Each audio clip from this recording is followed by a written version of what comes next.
Greetings, makeup class, and whoever else is watching this, since I'm putting it on YouTube for anyone to watch. Welcome to the first makeup demonstration tutorial lesson of stage makeup class from LSU for spring 2020. Today is March 15th, 14th? I think today is March 14th, 2020. Just this week, we decided to shift all of our classes to online classes because of the coronavirus. So now I'm going to attempt to teach makeup in a video format. This is my first time ever doing this, so bear with me. I feel somehow more nervous than I do when I have students watching me in person. And it seems strange that students won't be able to interject with questions. So I'm going to try and say everything that I think needs to be said, and students, you can email or text me questions. So let's get into it. Today's facial hair. As with all the makeup, start by getting your existing hair out of your face. Get it out of your way, get it pulled back. Pull back your hair with a hair tie and with a headband. If you have baby hairs interfering with your hair, get them out of the way. Then the second first step is toner.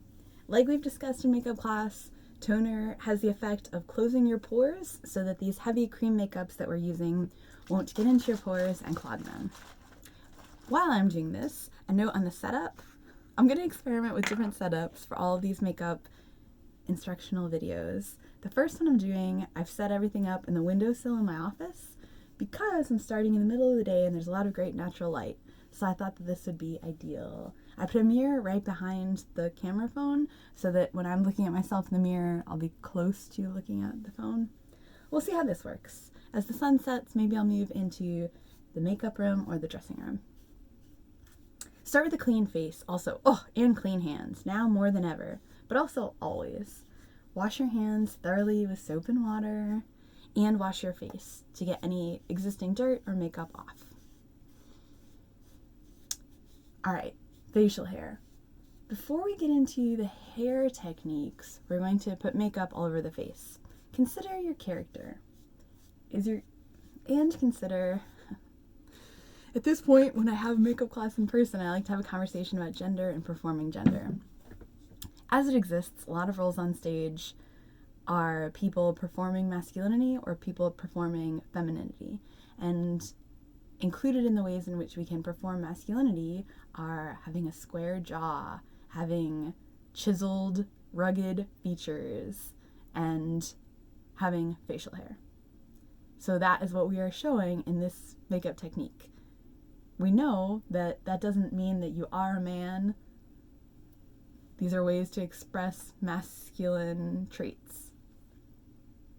If you're playing a character who has a beard, here's how you can make it look like your person has a beard. So, to start with the base, covering the whole face, think of who your character is. Are they a rugged outdoors person? That's what my character is going to be. So we're going to go with the base that's a little bit darker than the face. I'm using the makeup tutorials. I'm using this Krylon Super Color Kit, and for my skin, a color that's a little bit darker than the base is going to be this one.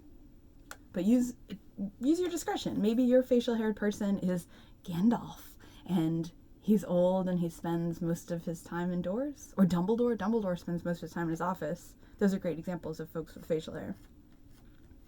So I'm using a sponge, and I'm going to put a smooth layer of base all over my face. So with all makeups, think about what your character, what their lifestyle is. Have they spent a lot of time indoors? Then they would be more pale.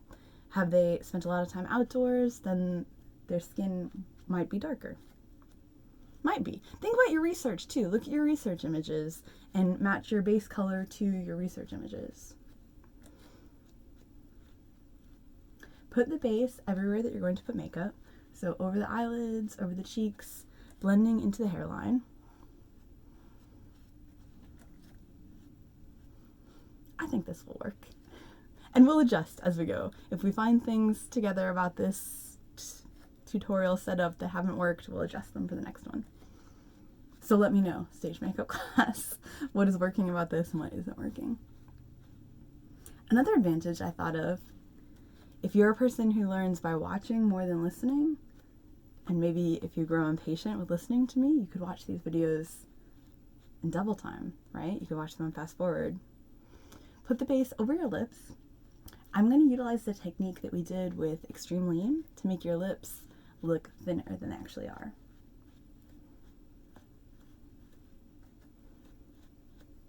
I'm blending the base onto the neck. I'm not going to spend too much time putting makeup on the neck, but I am going to reshape the jaw.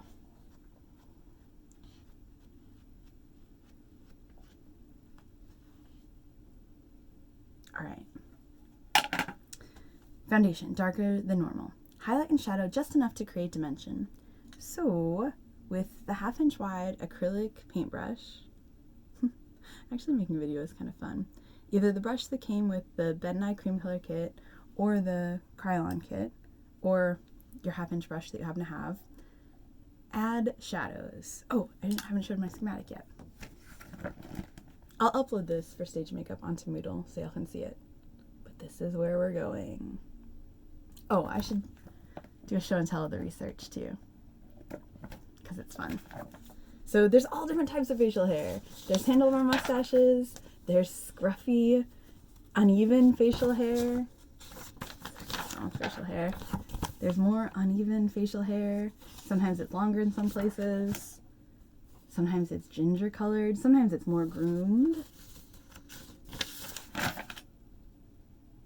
Scruffy you might find is easier to pull off than well groomed. Just like often creating organic shapes are easier to create. Johnny Depp, you could do all your research with him. He's had so many different iterations of facial hair in real life and in roles he's played. Oh, and there's Dumbledore, of course. I don't think I gave y'all enough crepe hair to do Dumbledore, but if you want to go out and source your own, you're welcome to. Okay, back to highlight and shadow. Great, so with the 1/2 inch brush, shadow positions. I'm going to shadow underneath the cheekbones, like we did with corrective. So a diagonal line from the hairline towards the mouth. Depending on how long your face is, maybe that line's like a 1/2 inch or 1 inch. For the shadow, if you have the Ben & I kit, you could use the highlight and shadow. With the Krylon kit, I'm between this and this, which are both darker than my skin tone, mixing those to make the shadows. So underneath the cheekbone, simulating light cast onto the cheekbone and adding dimension to the cheek. On the nose, I'm going to show you a technique that I don't think I've showed y'all yet of how to make the nose wider. Because why not? Because I've imagined that my character has a wider nose than me. So one way to do this is to put shadow from next to the tear duct, down the side of the nose,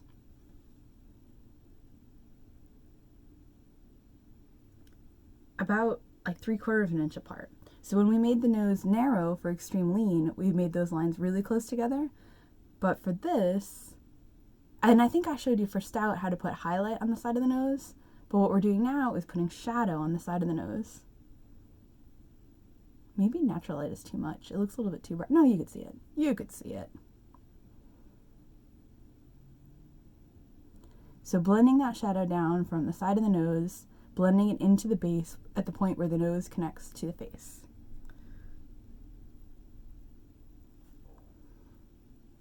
So because these lines are pretty far apart, it's going to make the nose look wider. You could make the nose look shorter if you want by drawing a line across here. I'm going to keep it as long as it is. Shadow positions on the nose. Other shadow positions, I'm going to shadow around the eye socket, like we did with Corrective and Stout and Lean, so that it looks like the eyeballs are sunken into the face, just to add dimension. We're not going to exaggerate it as much as we did with Corrective. We don't want to add too much emphasis to the eyes. We just want to add, make it look dimensional. So that shadow is surrounding the eyeball, outlining the eyeball, and blending into the base. Other shadow positions. I'll put some on the side of the forehead. My vision for this person is a square, more of a square face. My face naturally is like oval teardrop face, but to make it look more square, You could put shadow on the side of the forehead, following the temple.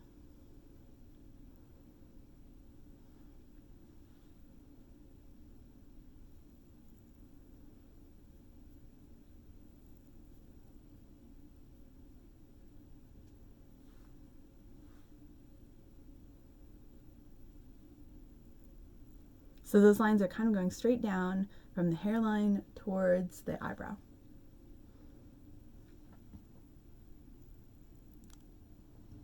All right, then the jaw.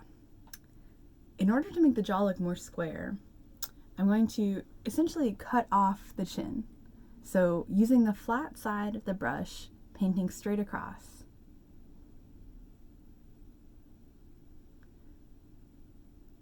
We're going to go back and add a lot of stuff to the chin, so we'll see how apparent this is.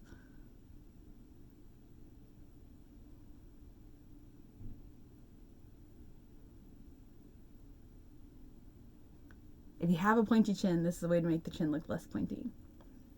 And then with the wider acrylic paintbrush, I'm going to blend that shadow down. I'm going to add a little bit more shadow as well, blending it into the base and the neck.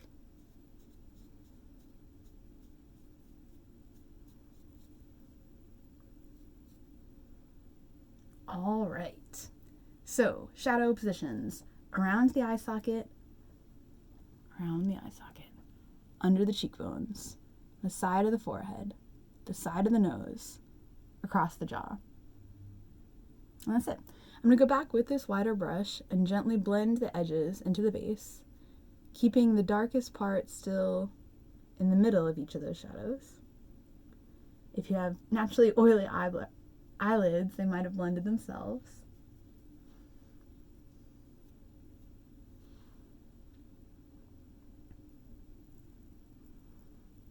All right, what's next? Highlight. So with another 1/2 inch acrylic paintbrush, I'm going to add highlight in just a couple positions. The center of the nose, the brow bone, I guess the sides of the forehead bone, not really the brow bone, the center of the eyelid,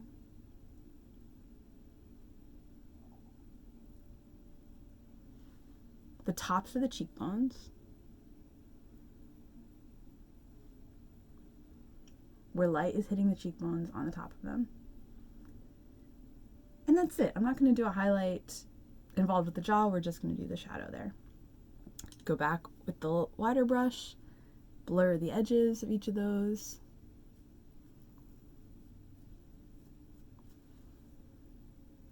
All right, looking like a face that has dimensions.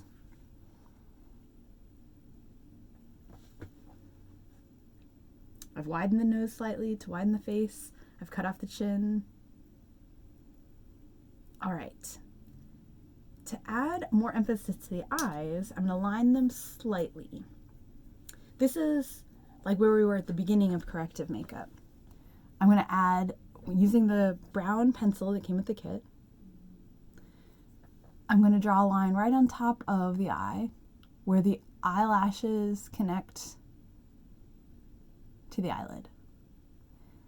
I'm not going to wing it out at the ends, just drawing a line on top.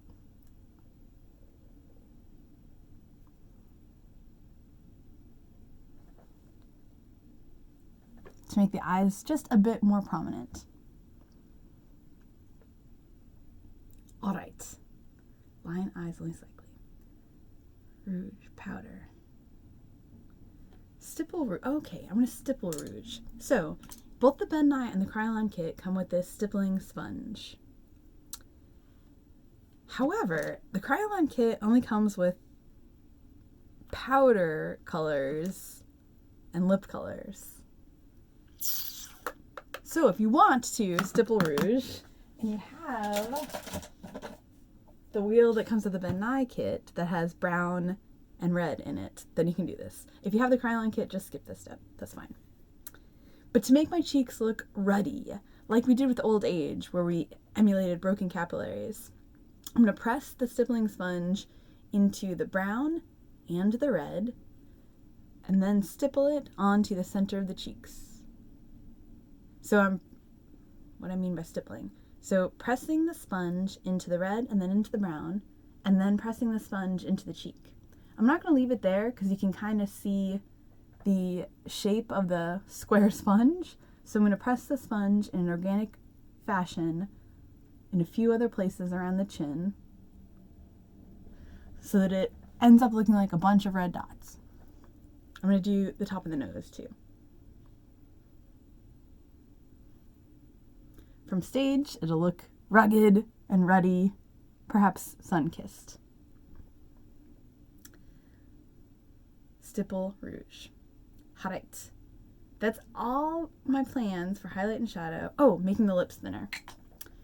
Going back to the brush with the shadow and the shadow color, I'm going to draw the lips in thinner than my actual lips.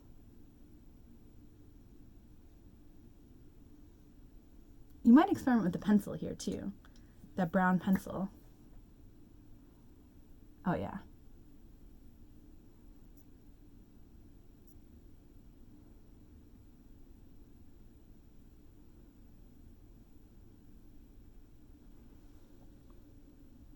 Then my lips look thinner. This technique works really well if you have naturally wide lips. Cover all of your lips with base, and then with pencil or with the side of the brush and the shadow, draw your lips on thinner than they actually are. Alright. Highlight, shadow, widening the nose, lining the eyes, stippling the rouge. Now it's time to powder and then move on to crepe hair. Yes? Now we're going to do stubble first. Then we're going to powder and do crepe hair. So, to make a 5 o'clock shadow look, like he's got going on here, and in the schematic, so we've hit all the highlight and shadow portions of the schematic, and now we're going to stipple in hair growth. So with the stippling sponge, for this I'm going to experiment with the crayon colors. I'm going to use what I've been using for the shadow. With the Ben Nye kit, you could use the brown, you could use the black, you could use the character shadow, whichever color you want to make it look like hair is growing on your face. And whatever color is going to show up on your face too. If you have darker skin, maybe you need to use the black so that it shows up. If you have more pale skin, maybe a mix of red. Alright. So I'm pressing the stippling sponge and then pressing it. Oh yeah. So think about the pattern of growth. Look at your research, look at your schematic. Where is the hair growing? And to set this apart from the red that you put on the cheeks, it's not a mix of red and brown. I'm using just the brown.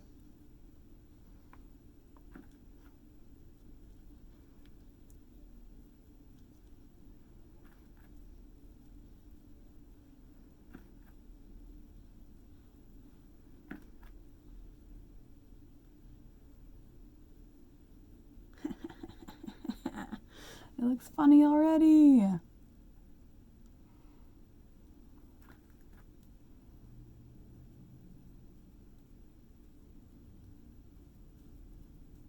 So pay attention to your research. Some people maybe have stubble all the way onto their necks. Some people have it just on the bottom of their chin. Think about who your character is and where you want to make it look like their facial hair is growing from.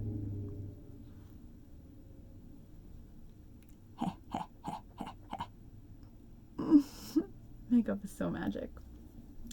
Alright, now I've done, I think, everything I want to do with cream colors. So I'm going to set with powder. So using the powder that came with the kit, either if it's the Ben Nye, it's the Velvet Powder Puff, and the translucent powder, the Crayon translucent powder. I'm going to try and go more lightly than I have in previous applications. So the powder has the effect of setting the cream color onto your skin. It also sometimes softens the lines a bit. If you don't powder and you just go out onto stage with cream color on your face, the lights could melt it. Your skin, as you sweat, it could slough off. But when it's set with the powder, it'll stay in place. So everywhere that you put makeup, put a thin layer of translucent powder. If you find that the powder does lessen the contrast too much and you want to go back and add more highlight and shadow, now's the time. I'm really happy with how that cheek looks. Not my chin. Alright, set with powder. Now it's time for mustache, brows, and mutton chops. I'm going to show you techniques that I know about using spirit gum and crepe hair. There's many other ways to make it look like hair is growing off your face. In fact, what we've done on recent productions, you've got to consider the time that the actor has and the skill level that the actor has too, or the time that you have to train them. So when we did Brooklyn Bridge, we had a lot of actors that had to have facial hair, and they had to have it in one scene and then not have it in the next. So the most efficient thing to do is to buy pre-made facial hair, to buy a mustache that they could stick on. And we in fact used two-sided toupee tape to stick it on and then pull it off so that they could not have it in the next scene. So this technique I'm about to show, you'll see that it's a bit time consuming. It's not really possible for putting on really quick for one scene and then taking off really quick for the next scene. But if it's a character who's going to have a mustache or a beard for a whole act and then take it off or put it on at intermission, this is appropriate. I've also been to workshops at SCTC where I actually felt very validated, where they taught this technique as something that they use in film often. So they use this in film often. All right, so to start, draw on the outlines of where you want your facial hair to be growing from. So for my character, this mustache, I'm going to draw a mustache on the upper lip. I'm not going to draw this curly Q because that's not the root of the hair. The hair is growing from here, and it's not connected to the face at the ends of the mustache. So I'm drawing just where the roots are so that I have a plan for where I'm going to put the spirit gum. So using the brown pencil,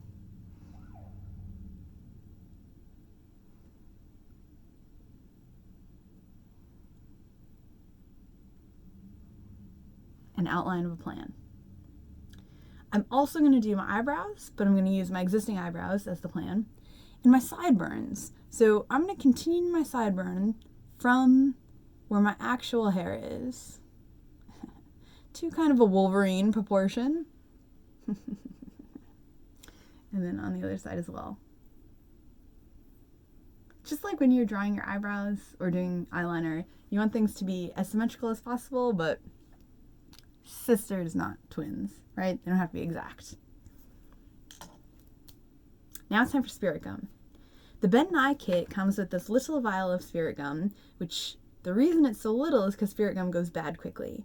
So if you just bought your kit and it's fresh, great. If you bought your kit years ago and it's congealed, which this is, that's not going to work. Nothing's going to stick to it. It's trash. I'm just keeping it around to show you this is what bad spirit gum looks like. The Kyla kit doesn't come with spirit gum, but that's okay because spirit gum is pretty inexpensive. I bought this actually possibly 2 Halloweens ago from the party store, and I can see that it's already starting to congeal. I was going to try it, but because I'm filming this, I want it to be perfect, so I also dug this out of my kit that I bought last Halloween.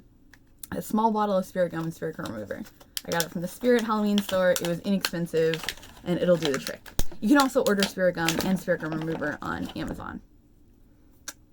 Okay, so spirit gum comes in a little bottle like nail polish. Start by painting on a thin layer. If it's too thick, it will not dry. It doesn't smell great.